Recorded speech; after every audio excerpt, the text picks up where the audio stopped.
7वीं सदी, रोम एम्पायर, शीशों जैसे महल, लाखों की फौज और सदियां पुरानी हुकूमत। उस वक्त दुनिया मानती थी रोम को कोई हिला नहीं सकता। लेकिन अरब के रेगिस्तान से एक नया नाम उठा, उमर बिन खत्ताब। और रोम के दरबार तक एक अजीब खबर पहुंची। ये हुक्मरान तलवार से नहीं, इंसाफ से जीत रहा है। रोम का बादशाह हैरान था। तलवार को तो हम जानते हैं, लेकिन इंसाफ से एम्पायर कैसे गिरते हैं? उसे बताया गया, उमर रात को शहर में घूमते हैं, भूखों का हाल पूछते हैं और अगर गलती हो जाए तो खुद को भी सजा देते हैं। रोम के बादशाह ने कहा, ऐसा आदमी तख्त पर बैठ जाए तो सल्तनतें जिंदा नहीं रह। जब जेरूसलम फतेह हुआ, रोम के अफसरों ने कहा, शहर की चाबी सिर्फ उमर को दी जाएगी। सब सोच रहे थे खलीफा शान से आएगा, लेकिन जो आया वो हिस्ट्री बन गया। उमर बिन खत्ताब ऊंट चला रहे थे और उनका गुलाम ऊंट पर बैठा था, क्योंकि दोनों की बारी बराबर थी। कपड़ों पर पैच, पैरों में मिट्टी, चेहरे पर नूर। रोम के अफसर बोल पड़े, आज हम समझ गए तुमने दुनिया का आधा हिस्सा कैसे जीत लिया।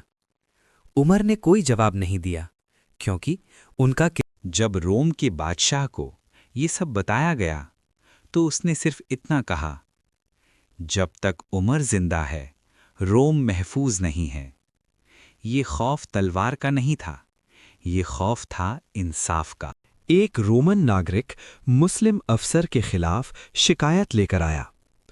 उमर ने देखा नहीं कौन मुस्लिम है कौन रोमन।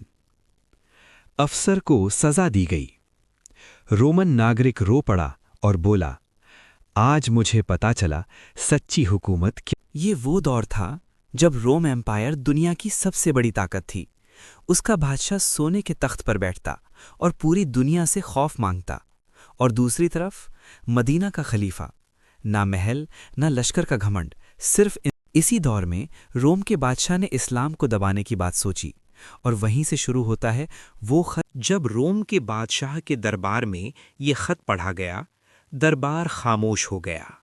न कोई हंसा न कोई बोला, क्योंकि ये पहली बार था जब किसी ने रोम से बराबरी की जबान में बात की थी। बादशाह ने कहा, ये आदमी अगर झूठ बोलता तो इतनी हिम्मत न होती। उसने समझ लिया ये खत किसी फौज का नहीं, अकीदे का। हज़रत उमर बिन खत्ताब ने रोम के बादशाह को लिखा, मैं तुझे इस्लाम की दावत देता हूँ। इस्लाम कबूल कर तो अमन में रहेगा, अगर इनकार करेगा तो अपनी कौम के लिए जिम्मेदार तो खुद होगा। और फिर वो जुमला जो सदियों तक गूंजता रहा, मैं मिन्नत नहीं करता, मैं हुक्म देता हूँ। ये अल्फाज तलवार से ज़्यादा भारी थे, क्योंकि ये अल्लाह पर यकीन से निकले थे। हज़रत उमर को न रोम का खौफ था न तख्त का लालच। उन्हें सिर्फ एक डर था, अल्लाह के सामने जवाब का। इसीलिए उनके अल्फाज में गुरूर नहीं था, हक था। खत पढ़ लिया गया, अल्फाज समझ लिए गए।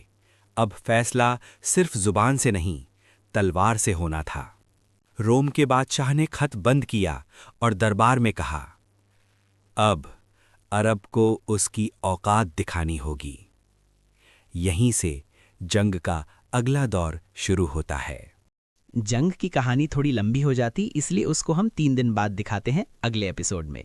उसकी रिसर्च